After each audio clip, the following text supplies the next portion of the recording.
ಬೆಂಗಳೂರಿನ ಚಿನ್ನಸ್ವಾಮಿ ಕ್ರೀಡಾಂಗಣದಲ್ಲಿ ನಡೆದ ಕಾಲ್ತುಳಿತ ದುರಂತವನ್ನ ಕಾಂಗ್ರೆಸ್ ಹೈಕಮಾಂಡ್ ಗಂಭೀರವಾಗಿ ಪರಿಗಣಿಸಿದೆ.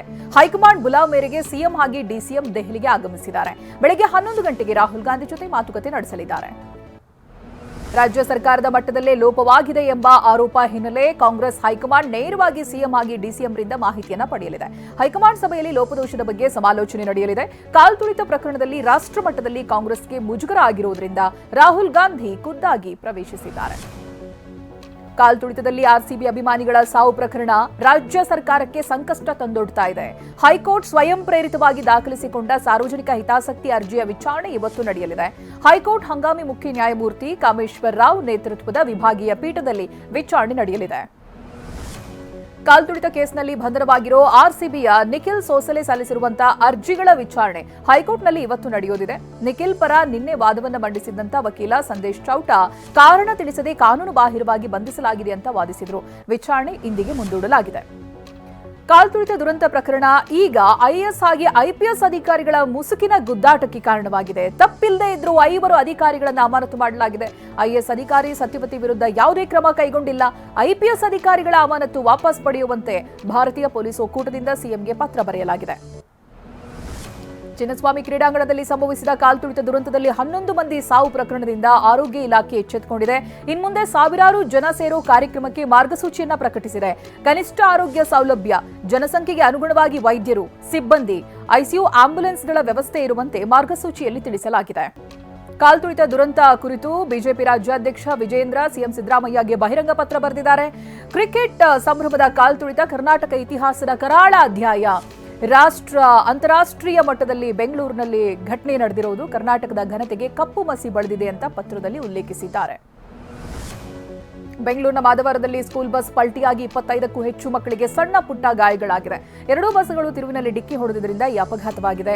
ಡಿಕ್ಕಿ ಆಗ್ತಾ ಇದ್ದಂತೆ ಒಂದು ಸ್ಕೂಲ್ ಬಸ್ ಪಲ್ಟಿಯಾಗಿದೆ. ಹೀಗಾಗಿ 25ಕ್ಕೂ ಹೆಚ್ಚು ಮಕ್ಕಳಿಗೆ ಸಣ್ಣ ಪುಟ್ಟ ಗಾಯಗಳಾಗಿದೆ. ಬೆಂಗಳೂರಿನಲ್ಲಿ ಆಗಾಗ್ಗೆ ಮನೆ ಬಿಟ್ಟು ಹೋಗ್ತಾ ಇದ್ದಂತ ಹೆಂಡತಿ ನಡೆಯಿಂದ ಬೇಸತ್ತ ಗಂಡ ಆತ್ಮಹತ್ಯೆ ಮಾಡಿಕೊಂಡಿದ್ದಾರೆ. ಮನೆಯಲ್ಲಿ ಫ್ಯಾನ್ಗೆ ನೇಣು ಬಿಗಿದುಕೊಂಡು ಗೋವರ್ಧನ್ ಎಂಬಾತ ಸುಸೈಡ್ ಮಾಡಿಕೊಂಡಿದ್ದಾರೆ. 2 ಮಕ್ಕಳಿದ್ರು ಪತ್ನಿ ಆಗಾಗ್ಗೆ ಮನೆ ಬಿಟ್ಟು ಹೋಗ್ತಾ ಇದ್ಲು ಅಂತ ಆರೋಪಿಸಲಾಗಿದೆ. ಹನಿಮೂನ್ಗೆ ತೆರಳಿದ್ದ ನವವರ ಕೊಲೆ ಪ್ರಕರಣದಲ್ಲಿ ಪತ್ನಿಯ ನಾಟಕ ಬಯಲಾಗಿದೆ. ಪ್ರಿಯಕರನ ಜೊತೆ ಸೇರಿ ಕೊಂದ್ರು. ಪತ್ನಿ ಸೋನಂ ನಾಟಕ ಆಡ್ತಿರೋದು ಬಯಲಾಗಿದೆ. ಕೊಲೆ ಮಾಡಿರೋದು ನಾನಲ್ಲ ಅಂತ ಡ್ರಾಮಾ ಮಾಡ್ತಿದ್ದಾರೆ.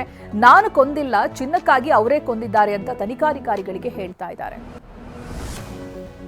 ಚಿಕ್ಕಮಗಳೂರಿನಲ್ಲಿ ಚಾರಣಕ್ಕೆ ತೆರಳಿ ದಾರಿ ತಪ್ಪಿದ್ದ 10 ಮಂದಿಯನ್ನ ರಕ್ಷಣೆ ಮಾಡಲಾಗಿದೆ. ಬಲ್ಲಾಳರಾಯನದುರ್ಗ ಕಾಡಿನಿಂದ ಚಿತ್ರದುರ್ಗ ಮೂಲದ 10 ಜನ ಚಾರಣಿಗರನ್ನ ಸುರಕ್ಷಿತವಾಗಿ ಕರೆತರಲಾಗಿದೆ.